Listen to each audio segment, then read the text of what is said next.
Operation 0.3 आमचं आता सुरू झालेलं आहे. आता तुम्हाला काही दिवसांत याचे परिणाम सुद्धा पाहायला मिळेल. कुणी काय केलंय याचा संजय राऊतला हिशोब देण्याची आम्हाला आवश्यकता वाटत नाही. एक आहे, जनतेला आम्ही बांधील आहोत. जनतेचा तो पैसा आहे, जनतेच्या श्रमातून उभं राहिलेलं ते मंदिर आहे. तिथं जर चोरी होत असेल ती दुर्दैवी घटना आहे आणि त्याच्यात 8 लोकांना अटक केलेली आहे. आणि त्याचं कोणताही माणूस, कोणताही पक्ष हा समर्थन करणार नाही. एक वाक्य आणखी आहे त्यांचं. काल 20 कोटीला एकाला खरेदी करण्याचा प्रयत्न झालाय, सुरू आहे.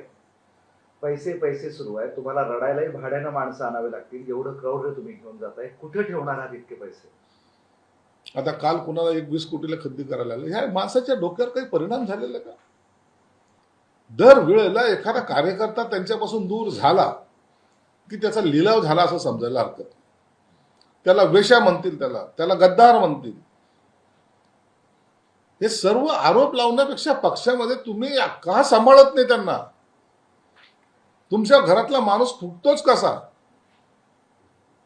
म्हणून स्वतःच जे काही अवगुण आहेत ते लपवण्याचं काम हे लोक करतायत.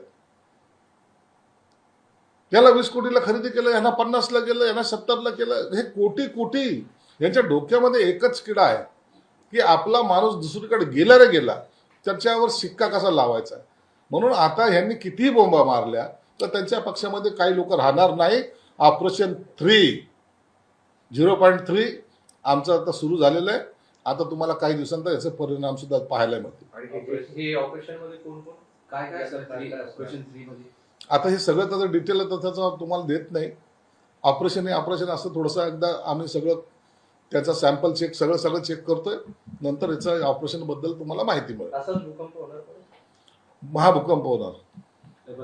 टार्गेट किती महिन्याचं आहे ऑपरेशन 3 याचं टार्गेट? त्याचा ते सर्व एकनाथ शिंदे साहेब ठरवत असतात. कधी त्याचा भूकंप करायचा, कधी त्याचा बॉम्बस्फोट करायचा, कधी त्याचं ऑपरेशन करायचं. किती लोकांचं करायचं ते शिंदे साहेबांकडे आकडा असतो.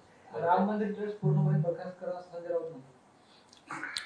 संजय राऊत देशाचा चिंता करतो. संजय राऊतांना तर जगाची चिंता केली पाहिजे, इतका महान नेता आहे हा. महाराष्ट्रातील सर्व बातम्यांचे विश्वासार्ह व्यासपीठ.